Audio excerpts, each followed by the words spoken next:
What's up, everybody? Welcome back to another episode of the Climb Together podcast. I am your host, Tonage Scorpio, with my co-host, Deception. Say hi. What up? This is episode 104 of the Climb Together podcast. Woot woot, keeping it going. So new week. I don't know, what is there to talk about this week, Deception, other than me starting up classes again?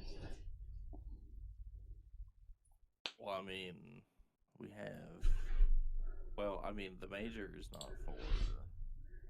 I think the major is next weekend. Not Yeah, so we'll do predictions next week. We had some league matches though. Let me see here. Let me look.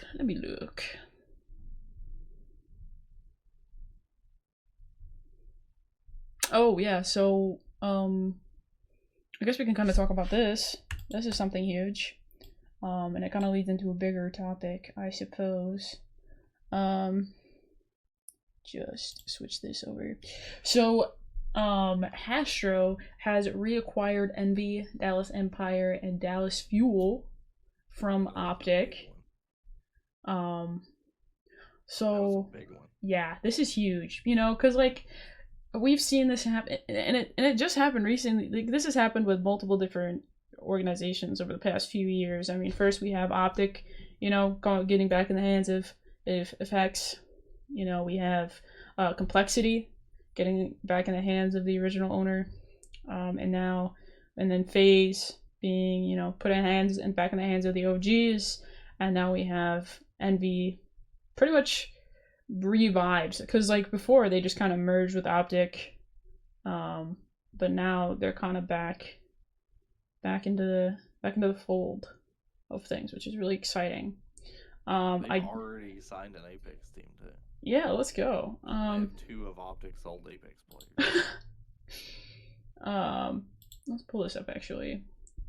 So, I mean, it still says opticgaming.com, but they haven't really done anything with the Twitter yet. But looking at, they've got the Apex team, Drop Node, and Yanya. And then I don't know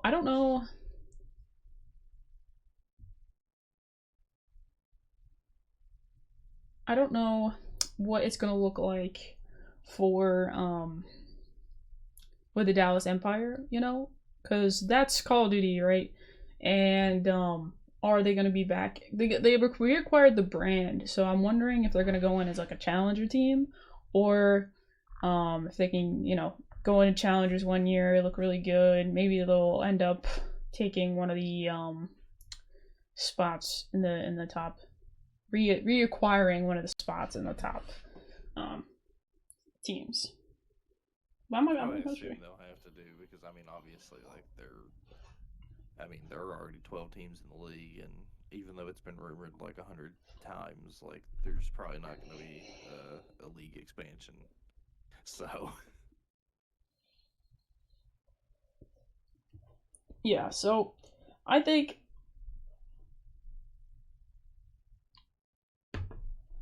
it would be cool for them to get back at a COD with the Dallas Empire, back in the top 12.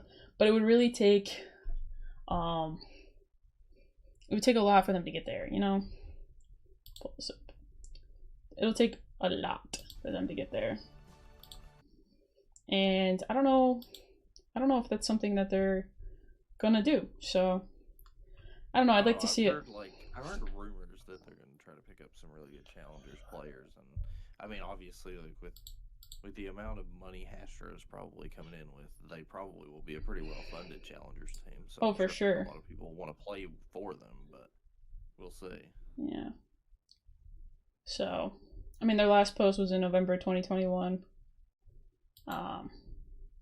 So I don't think we'll be seeing that again. I don't know, but I think I'm excited to see Envy get back into the fold. They've been such a big name in esports for so long. These are these are legacy brands essentially, right? Like we've always seen these names at the top, or in the main esports. So I think getting them back in the fold would be great. Up until Dallas Empire merged into being Optic Texas in late 2021. Yeah. Envy / Dallas Empire had been the longest tenured COD esports team in the scene. Yeah. So I mean, I think going back to like why they did that, I think it was more of like a survival thing, like a lot, like especially in 2021 specifically, in the latter half after the esports boom, essentially, like this is like the business nitty gritty of it, I guess. I feel like a lot of esports teams and organizations are struggling financially, and they grew so big so quickly. I mean, we saw it with like Thieves, Fate, like all of them. They all had to do like layoffs. Even Optic had to do layoffs. So like, they kind of grasp onto Optic because Optic was hitting that boom of being Optic again, and Hex being back in the ownership role. Um, so I think it was more of them trying to survive, the downward of it, because at that time, I think a lot of like what was happening with like because obviously like midway through 2022, they announced that like Envy was going to get sunsetted for the time being at least. They never said it was permanent, so we kind of figured Envy would be back at some point. But I think probably the reason why they did that is just so Hastro could have time to gather resources up and stuff. Because yeah, I think he realized that it was a better idea to just give Hector the whole thing and just go back to the drawing board yeah. and figure things out. And like that way, like too with that merger, a lot of people could still keep their jobs too. They became part of the Optic team in a way. So it was kind of like a win-win. He didn't lose. He didn't have to sell it to somebody. He sold it to a friend. Hex is one of those guys that like he's like. I mean, obviously he sold it back to him. So, um, he's one of those guys that like looks out for his people, and Astro is one of his people just from being in the scene. Even if they are like rivals at times, at the end of the day, they have each other's backs, and you can kind of see that in this circumstance. They've been friends for almost 20 years at this point. Yeah. So and they've it's been in the scene for almost 20 years. Yeah, it's long. It's like pretty much my lifetime. Like it's pretty much my lifetime. But it's good to see you back. It there's a lot of like see what they do on the COD side because it's like I mean we've talked about this before, but it's like the thing about the COD League is like it costs so much to get in, and like there's not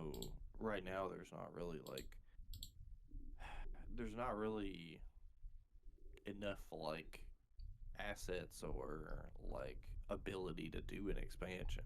Mm-hmm.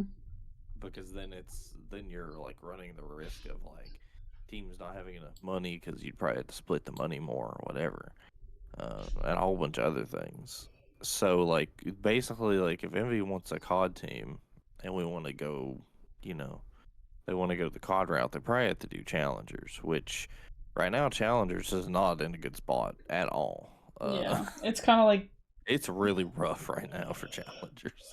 It's essentially just like a place for people to keep their skills together while they wait for an opportunity in the pro league. Even then, it's still and the kind of problem hard. is there's so much talent in the league that like there's not a lot of opportunities to spare. No, like people have to really like mess up to kind of like leave. I mean, I don't see many other people retiring anytime soon. I mean, I think we hit like the big retirement. I would say the only people that I could see retiring maybe after this season is probably like TJ maybe. Yeah, TJ's been in it for a long time. I could see him maybe retiring. Maybe Attach if maybe. this season doesn't go that well. Maybe. Yeah, I think But, he was kind of like I on the don't think. cusp. I think Attach has been like basically on the verge of retiring for a couple years now. Same thing but with I like don't know. Priest. Like, this C9 team looks pretty good, so I don't know. I think it would take a pretty bad season out of TJ or Attach for them to retire, because TJ has had very up and down years recently, but he still clearly has the passion to compete. And this Ravens team, while they've fallen off a little bit, are still very good. Uh, it's the same with Attach. Attach has had a few rough years here and there, but he definitely still has the passion to compete. I think they're competing like straight off of passion, but they're definitely on better teams this year than they were last year, so we'll see. But those are the two major guys that I could see retiring right now. Other than that, I don't know. I don't know who else would be in line to retire, unless somebody that's not that big, that is like, I could see maybe if he doesn't have that great of a season, I could see maybe somebody like Awakening or something retire. Which, I mean, Awakening has been good, but he hasn't been like one of those guys that's been around for a super long time or done a whole lot. So that would be a little bit more of a shock, but I don't think we're gonna see any massively popular players retire within the next couple seasons, probably. Yeah, I mean, like, it's the game's getting to that point where it's the impacts of like the new CDL, like the CDL, is really like hitting these certain players, because there's really good pros that have been in the scene for like 10 plus years, or even like 10 to be, or 8, that are stuck in the challengers scene, and really there is no like. Yeah, I mean, you look at like Temp, Sensor. Yeah. Well, Sensor already retired? Did he retire? I think or is he so. still playing? I think he retired last year, didn't he? Because he was playing. He was stuck in challengers, and they did this whole like thing. They did this thing on Breaking Point. I'm pretty sure. I don't know. I don't know either. Speaking of Sensor, I watched a YouTube video yesterday. Not yesterday. It was a couple days ago.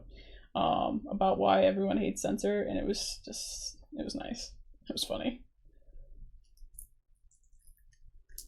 Because it wasn't at all the reasons I don't like him, but it's the reason why he's so disliked by the community. It was great. Totally recommend. I love the Breaking Point GG documentaries about like the COD scene.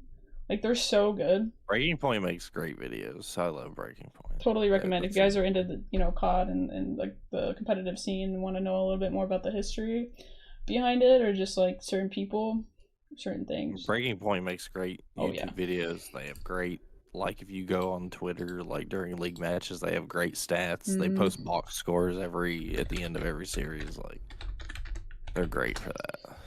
Let me see here.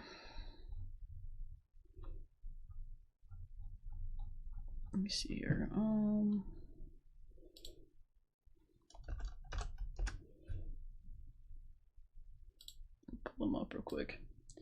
Yeah, like they have like, they do like, they talk about like the CDL live time, but they also do like documentaries and like best plays of Minor 1.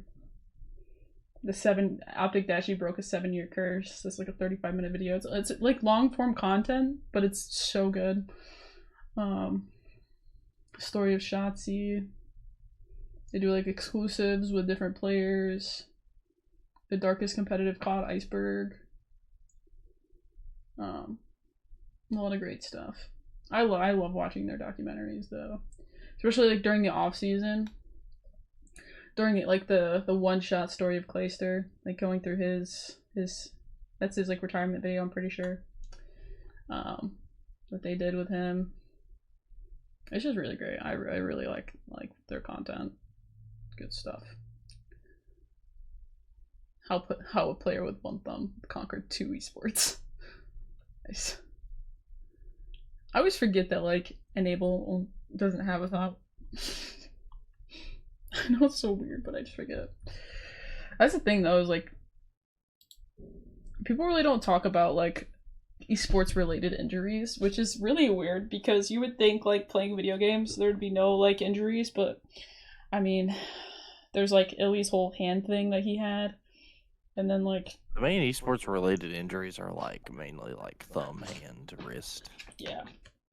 Like they're, I don't know, like for a lot of sports, those would be kind of insignificant for the most part. Like a lot of people, like basketball players and like football players and stuff, will have like they could have like a broken finger or a sprained finger or a thumb injury or a wrist injury, and they could be out for like a couple weeks, but like they can play on it for the most part. Like It's eventually not they'll be career fine. ending. Yeah, but like esports players, like that's literally like that is the entire like way that they play the game. Like they Yeah. don't use anything but their thumbs and their fingers and their wrists. So like if there's something like even as small as that bump that was on Ellie's thumb that kept popping up and like was really bad, that I mean, as you can tell, that's ruined an entire season for Ellie, and it sort of derailed the entire course of his career. Yeah. I Um, saw this study a while ago because I was doing some research because when I play a lot, that's like one of the reasons why I stopped competing or trying to compete is because when I play a lot on like controller, especially Call of Duty, my hands start to hurt really really bad. So what I found out, it's a carpal tunnel, it can which be. at like 18 That's years possible. old is like crazy. But it's like I did some research on it, and with this new generation of people, especially like those that are in school, whether that be high school, college, whatever, in school using like computers and typing a lot, they're more likely to get some early signs of carpal tunnel or even like arthritis because of how much they're using their Yeah. hands. We're using our fingers and our hands in ways that are like totally different than like the previous generations had, which was something very interesting. It's like when you write for too long and your hand starts to hurt. It's like you're typing for hours and you're moving you're using every muscle essentially in your hands to type, using every Yeah. finger on both hands. Same thing with like playing video games. That's why like they're making like special mice now that prevent that kind of stuff.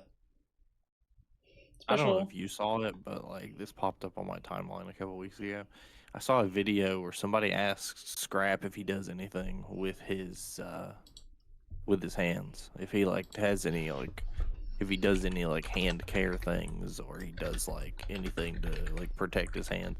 And he said that he actually like he takes like a bowl or like a bucket of like and he'll fill it with water and he fills it with like really warm water, like basically as hot as it can go without like scalding you. And he puts his hands in that for a while until it starts to cool down and it's not effective anymore. And then he pours that water out and then fills the bucket up with cold water and puts his hands in the cold water. And he said that that helps a lot. Interesting. But yeah, so I just kind of looked it up to kind of like reinforce my thing. I'll So send it to you. Hold on. yeah, but so repetitive hand motions is like one of the most um like one of the main causes of carpal tunnel. So if you're typing all day long every day, then There you go. yeah, there's some carpal tunnel symptoms. Pins and needles or symptoms. Carpal tunnel. It's like a really serious thing because like it could be career ending because um you can't like for me personally when it like flares up for me, I can't type, I can't play games, I can't write, like it hurts so bad.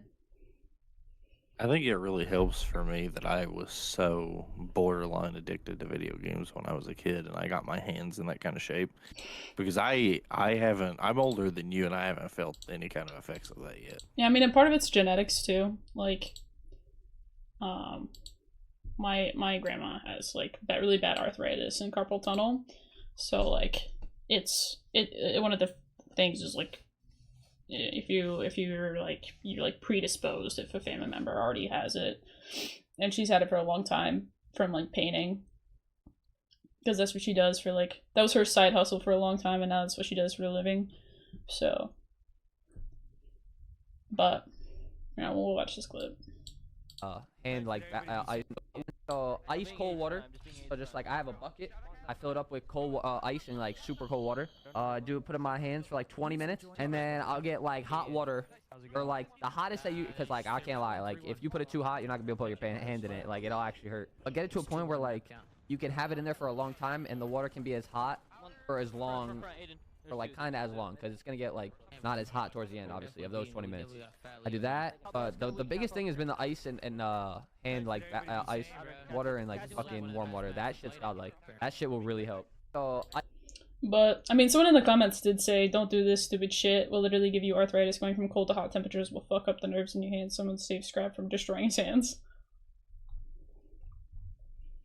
So I'm not going to scroll too much in the comments because I don't really trust the COD community to keep it PG. I don't know. It's weird that somebody says that when one of the best ways to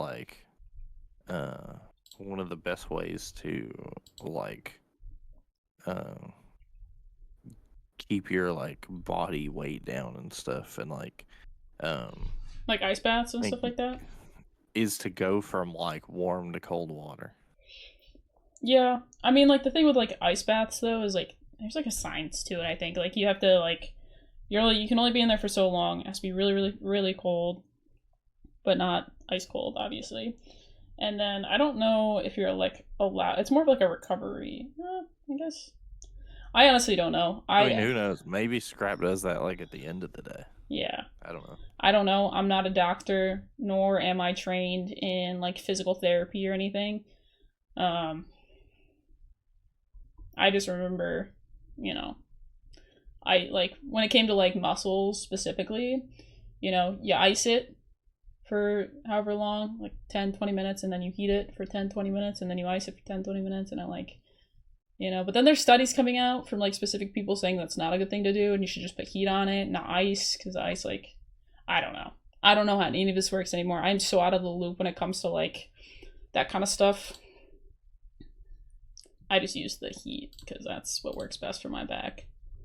But my back's also broken, so it's not as much of a muscle thing as it is like a whole bunch of different stuff. But yeah. Also, quick intermission. I do want to shout out the Bills real quick. They just beat the Ravens, and they're going to play against Kansas City this weekend for the AFC Championship. And Bills looking strong. Go Bills. Just saying. We can go back to regular scheduled programming now. One thing... You're going to lose now because you said that. Nah, probably. I fucking jinxed the fuck out of that team. I couldn't watch for like years because I swear every time I watched a game they'd lose. So I didn't watch for like. I just think it's funny that you jinx things and I always get things right. Yeah. Say the Bills are gonna win. Please. Please. I need them to win so bad. There is one topic that I really want to talk to about the Climb Together, because we've got a bunch of stuff about like Call of Duty and stuff like that later this week, next week. But I do want to talk about something specifically, because I came up the other day and I was like, this is like a really good topic that we haven't talked about in a while. I mean, we talked about it a little bit on like one of the previous podcasts, but that was like 2.5 years ago. Specifically in response to like networking. So, because I think this is something that like we're kind of doing right now as like, even like me specifically, but so like if you guys don't know, like one of the biggest things in like business and just like the professional world is having a network, right? That's like a lot of people's key to success. Unless you're like really really good and like people just automatically notice you, networking is like super huge. And one of the things is like, how do you network in gaming? Because like, you have your friend group and then you have like the people that you meet randomly in games, but like, how do you like build your network and like make people see you? Because like, I mean, the goal is to like, grow your stream, grow your whatever you're doing, grow your connections. I And I think the main thing is just being as active as possible on other people's stuff. Right? Like, am I wrong in saying that? Yeah, that's right. Like, you can be as active as you want on Twitter and post like 27,000 times a day, right? Tweet, whatever. It means nothing if you're not interacting with other people's posts, right? Yeah, like, or if you're not getting engagement on your own posts. Yeah. So like that means nothing, but you're gonna get at least one engagement from the person that you're responding to, and you build that relationship with them. Business and like at the end of the day, if you want to make like content creation any sort of like career or even like a sizable side hustle, like having a network of people that and like building these relationships is really important. You know, like if you look up at like even at like the top level, you know, you go into people's streams, they network a lot. Like, yeah, they're at the point where they don't really need to actively network as much anymore, right? Because they've already built that network. But like it's like the, what is it called? It's like the 6-point connection theory, that like you can connect to any person in the world through at most 6 points of contact, right? So like, say for example, right, my uncle, right? So I know him because he's my uncle, right? So I know him, that's one connection. My uncle works as a like roadie for a bunch of different like bands and artists and stuff like that. That's like been his job since he was like my age, right? So by connection to him, he has connection to his bosses, which are the, well, not technically his bosses, but like he knows these artists who know him, right? So like technically speaking, it's a 2-point connection to me and like the Red Hot Chili Peppers, right? Like it's not like a lot of people, but like then like, you know, I know Mao, right? Like you guys know Mao, he's in here all the time. I know him, you know, and he knows some other professional Call of Duty players who have played or play in like the high levels of challengers or even like the pro scene, right? Or have played in the pro scene. And that's also a 2-point connection. And that's just within like the US and the gaming world, right? But then like you get to the point where like you can connect yourself to anybody in the world, no matter how significant or insignificant, well, not insignificant, but like however big or small their like professional following or social media following is. You can connect yourself to that person on like a personal relationship level, not just like, oh, I follow them on Twitter. Like, no, like we've hung out, we've, you know, played games together, and we consider each other friends types. Yeah. Professional relationship. And that's why like that's why like sites like LinkedIn are so big, because if you are, so say someone is looking to recruit for like a job, right?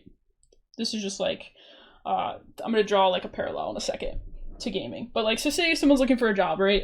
And you know, looking for someone to fill a job, right? So like say I'm you know, I'm a CEO of an eSports company, I'm looking on LinkedIn and I'm like, okay, I want to hire a few people, right? I go and I like put in they have like search engines to where you can find people with like resumes that match or like qualifications that match what you're looking for. And so you'll come up in the search and you'll look, and you know, people will look, they'll scroll, and then they'll look at your like profile. They're like, okay, you know, they'll like vet you based off of certain things, like if you have a profile picture, what your profile picture is. That's the first thing of vetting for like most companies, because like if you don't have like a personal brand set up, they don't really want you working for their brand because you don't understand how brands work.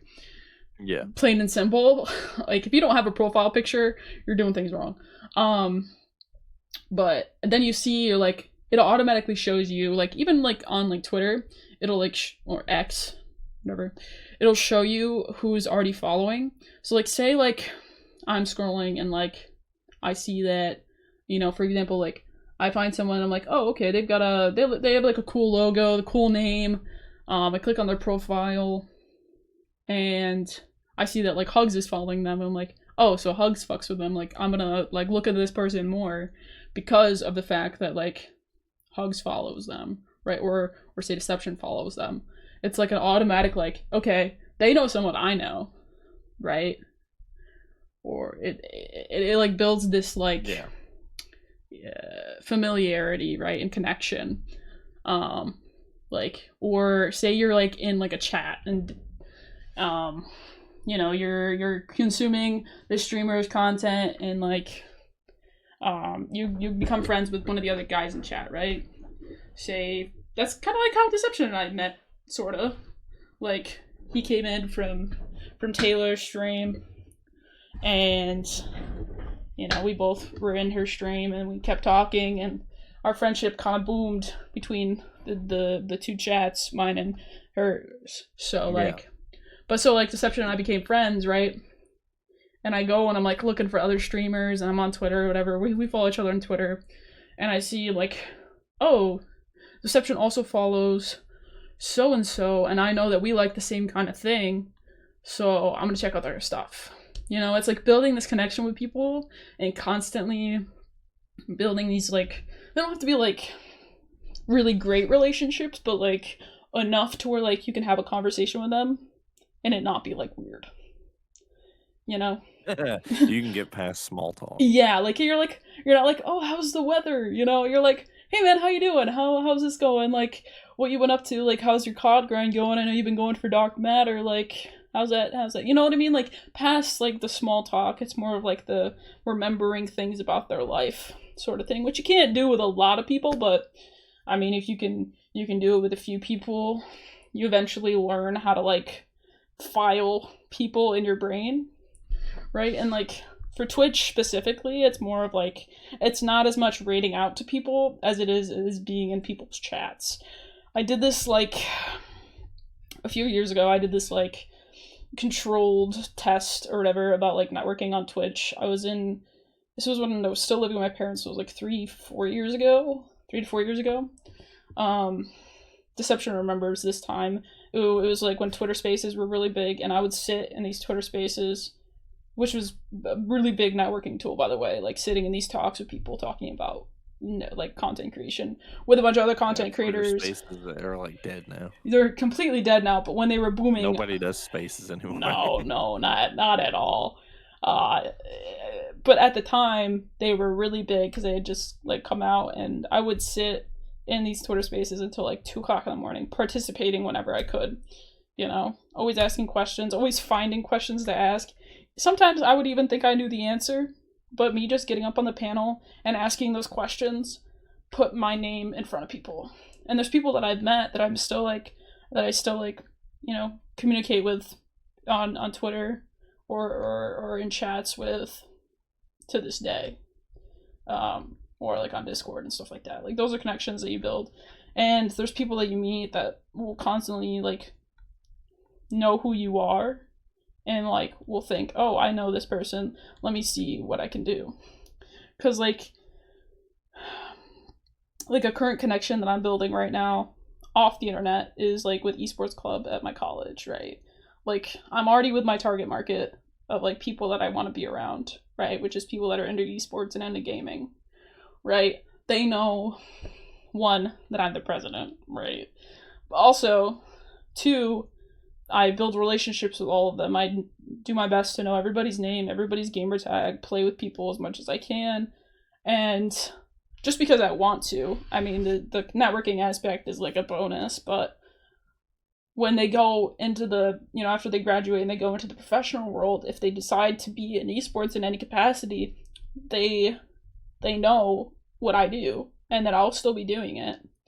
So like, say they want to compete in a game, or later on the next club president is like, hey, we've got this really good team, they can't compete in like the college league because there's no esports for it, can they compete under you to like get some competition? Like, you know, like that's a connection that I've built as like as a student and as a soon to be alumni that like will forever be there. You know, like they can always call me up and be like, hey, yo, Tone. Well, they'll call me Hannah, but they'll, you know, hey, yo, Hannah, you still doing the esports thing? I'll be like, absolutely. They'll be like, hey, we got this team, or we got this player that's graduating that wants to go pro. Can you help them out? And I'll be like, yeah, of course, because like that's my club. Those are my peeps. You know, it's that connection. It's that permanent connection, and building those kind of permanent connections is like crucial.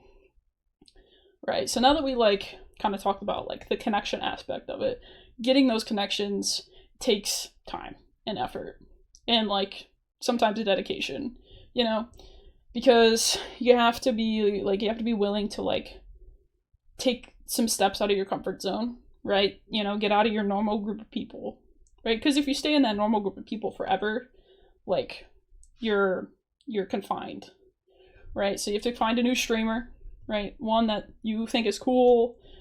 You know, you have to vet, you know, like pick a streamer that you would normally watch, right?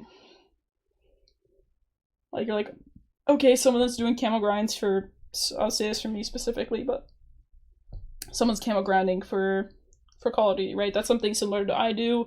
I like consuming that kind of content, and I'll pull up in their stream, right? Say hey, follow, whatever.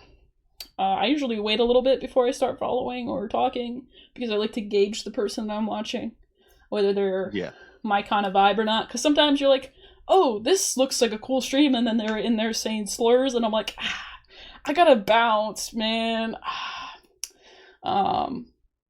Or they say like stuff that I just don't agree with morally. But say I make it past that point, I follow, say hi, you know, start chatting, come back to that channel as much as possible. You know, like you see that person live, you get in there and you chat and you say hi, you make them know who you are, because one, if they know who you are, other people in their community will know who you are, right? You know, you get in their Discord, talk in their Discord, make yourself known to that person.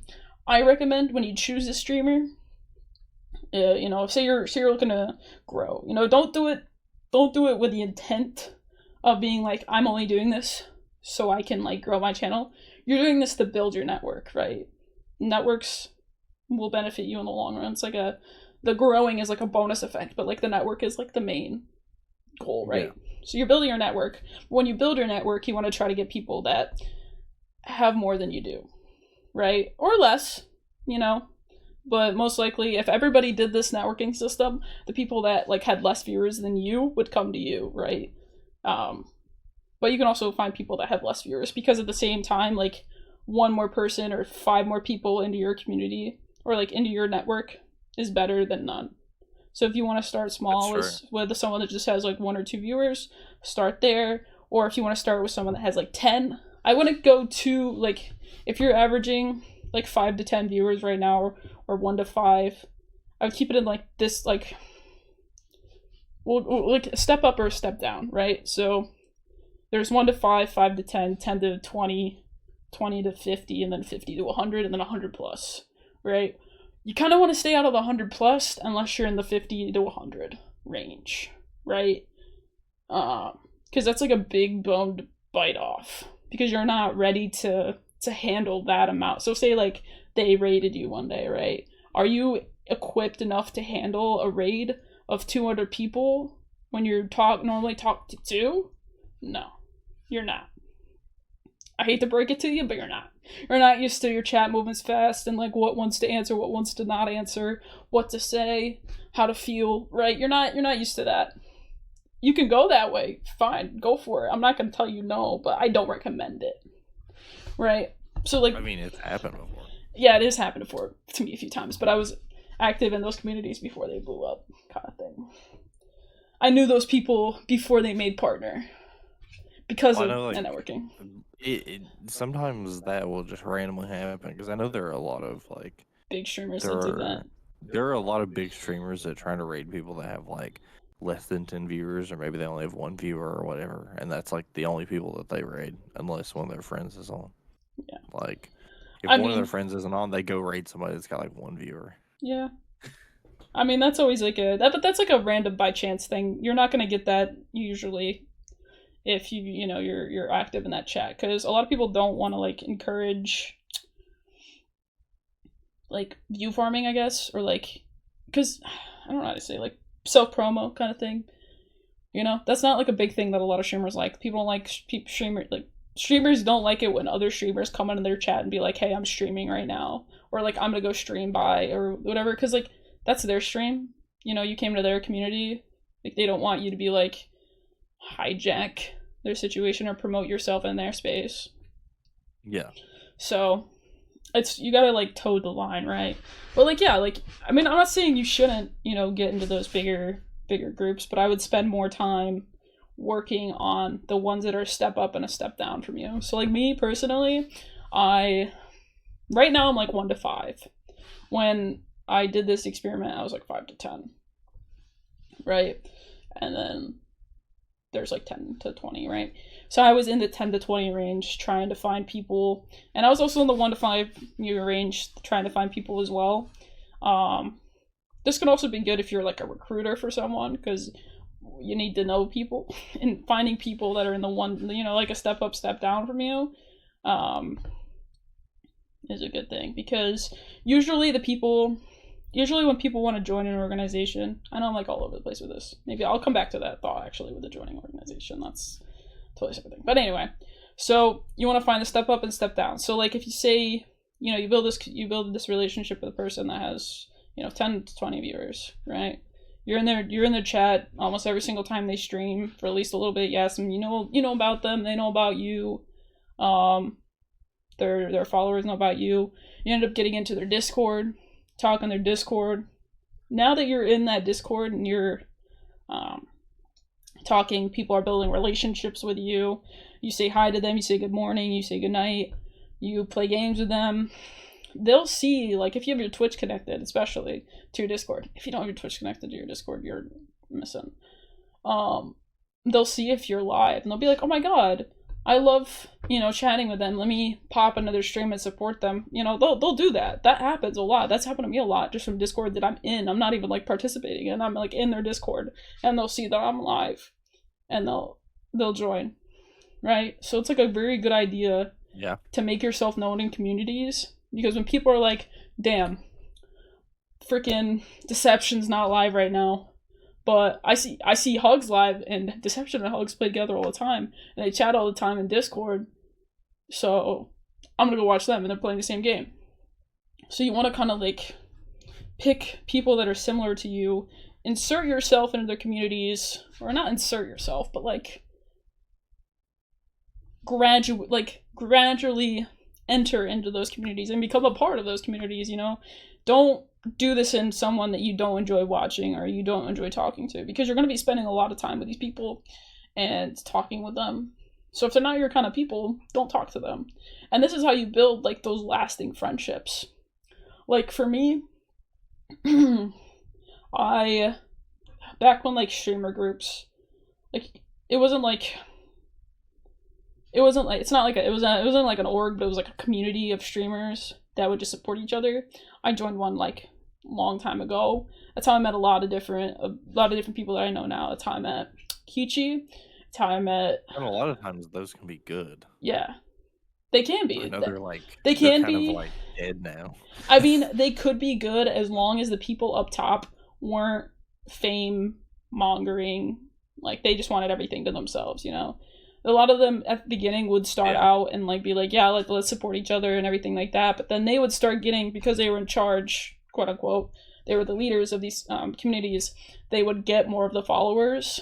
And so like if you were part of the community and you weren't following them or in their stream, sometimes they would kick you out of the community because of the fact that you weren't in their stream, right? So like that's kind of what happened to the one that I was a part of, and I don't know if it's still together today, but I don't associate. But there are people that I know to this day that I met through that, like Gingerbread Beauty. She's a partner now. When I first met her through this community, she was like averaging like 20 viewers or so. Like that was her norm, 10 to 20, right? Yeah. And she rated me like a couple months ago. You know what I mean? Like we still interact on Twitter, and I like her Instagram posts, and like I still know her all these years later, because of that connection that we had in that community. You may not talk all the time, you may not like still be friends, you may not like play together or anything, but you still build that lasting connection. It's like when it's like when you're looking for a job and your parent is like, yo, like one of my buddies works for this. So like for me, for example, right, I'm a business admin major with a minor in accounting and entrepreneurship, right? So say I'm like, talking with my mom, I know. This is definitely hypothetical if I'm talking to my mom. So I'm talking to my mom, and she's like, hey, like, you know, one of my coworkers is looking for an assistant. And they were wondering if I knew anybody, and I was, you know, like I was talking about you, and I was like, how you're in college for getting your BA, and they would, you know, I wanted to bring it up to you, like, would you like to put an application, like maybe I can like put in a word in for you, right? And that's how you secure jobs right there, by word of mouth. Most jobs, I think 75% of jobs don't even make it to posting before someone's hired to fill that spot, because people know people. You know, they like to work with their friends. They like to work with, you know, their friends or family. They don't like to work with complete strangers. Especially if you live in a small town, like a small town like I do. Yeah. Like, they're like, basically it's basically all about who you know. Yeah. That's why it's a saying. If you don't know a lot of people, then like, I mean, good luck. Yeah, that's why it's a saying though. It's like, it's all about who you know, because it is. You know people, and the people you know people. Like, it's how it goes. Like, I'm fortunate enough to where I went to a really big business college, right? Like, there's people that are alumni that still come back and talk at my college that are like big partners and like super huge firms and like on Wall Street in New York City, right? Like, they make 7 figures, and they still hire. They'll hire from where I go to college first before they hire off the street, right? Like, that's just like the connections. That's why people, you know, that's why like sometimes choice in college is pretty important, depending on what you want to do, because of the network. Like, people know people, and they can connect you. So if you make it known what you do, what you like to do, what you want to do, the people that you build connections with will help you out. And in gaming, especially because we're all trying to make it, you know, there's a very few percentage that actually have made it and don't need to talk to anyone anymore, you know, but they still do. You know, you've got freaking Ninja who collaborates and plays with people every single day because they're his friends, you know, but they also happen to be huge streamers that stream to like hundreds of people, like thousands of people. You look at some of the people that like have made it into that sort of echelon, like group. Like, Courage went from being basically unknown, and then he got his break at MLG, being a caster. He built his YouTube up over like basically Black Ops 3 was when he kind of like started blowing up a little bit on YouTube, and getting a little bit of traction. But then like it really kept picking up, and like Fortnite came out, he started playing Fortnite a bunch, that picked up a lot of traction, then he quit casting to do content full time. And he sort of got in pretty early on the Fortnite wave, and he made friends with Ninja because of that, and now they play together like all the time. Mm-hmm. Like, Courage is just one of those like regular people that they play with all the time. Yeah, and he like joined Optic because of his connections within like the Call of Duty scene, right? He knew who they were, they know who he was, right, from his casting days. And then he met Nadeshot through Optic, who brought him out to like join 100 Thieves. Like, these are connections that people build together. Like, you know somebody, you know somebody that always knows somebody else, and you know, sometimes it's good to be humble, but sometimes it's also good to be ambitious. You have to find that like healthy balance between that when you're networking with people, you know. And I think this is something that people should start doing when they go to events like big gaming events, is like business card, like some sort of business card, right? There's like, they make this new, what is it called? I think it's like a dot.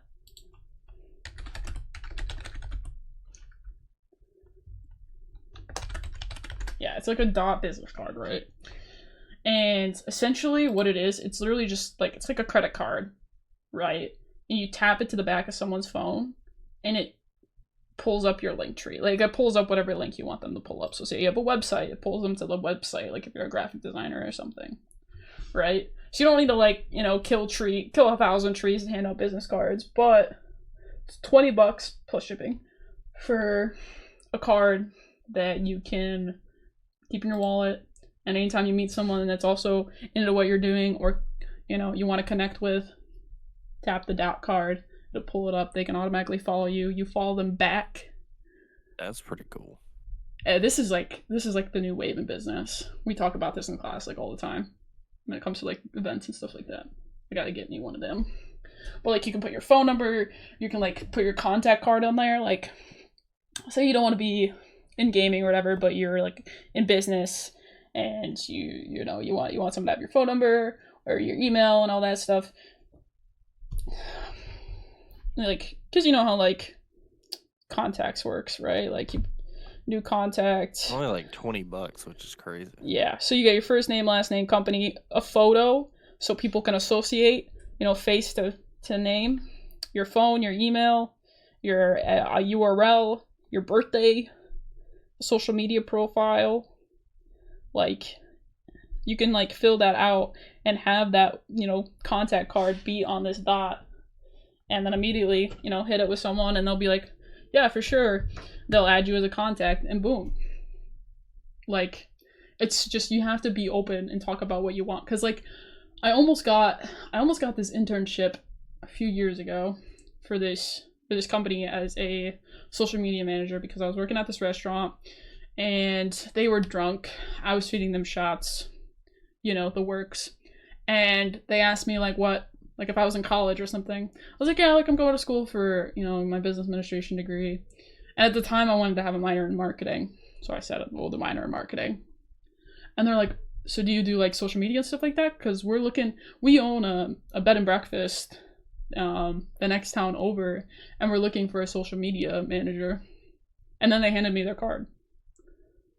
I never followed up on it because like at that time I was working like 40 hours a week at least, if not 50 or 60, but I was too tired to do anything else, and I was doing stuff with like Raw Nation at the time, so I didn't want to pick up another gig. But I could have called and they probably would have given me the job, because I was working at a place that they held in high regard, right? And I made good conversation with them.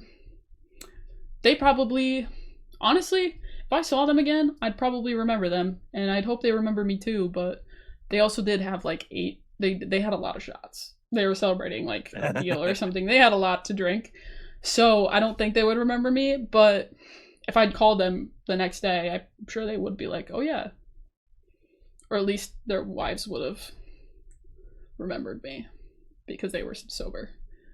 But like that kind of stuff there, like that's how it happens. Like, it just happens organically. You just have to put yourself out there, put yourself in those situations. You have to be patient.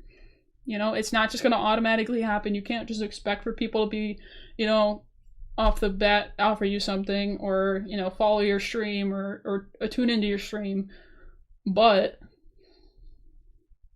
you be patient, you be genuine, and let it organically happen, and it'll pay off. I promise. Just be a good person, be genuine, don't self-promote, don't ask them for anything, right? And just let it happen. Let that relationship build. Let it be a genuine friendship or a genuine business relationship. And you will reap the benefits. I promise. Sure. Promise. But that is all we have for today on the podcast. Inception, anything else you want to add quickly on networking? I mean, you pretty much covered it. Yeah, I need to drink some water. My voice is going away. Another yap session out of me today. Sitting in these quiet classrooms it's got me going nuts. Forgot how school works. But thank you guys so much for tuning into this episode of Climb Together Podcast. I have been your host, Tony Scorp, here with my co-host, Deception. Deception, say bye. Bye. If you guys did enjoy, make sure you guys follow us both on Twitch, where we stream this live every Wednesday at 12 p.m. EST. And then go, if you're watching it live, go over to YouTube, YouTube, Tonage Scorp, where we post this later at 4 p.m. EST on my channel, the full thing. So if you missed anything or you want to go back and really listen to my Yap session and hopefully make sense of it, go there. We appreciate you guys so much for being here. Make sure to subscribe to my YouTube channel and like the podcast. And we will see you guys next time. Peace.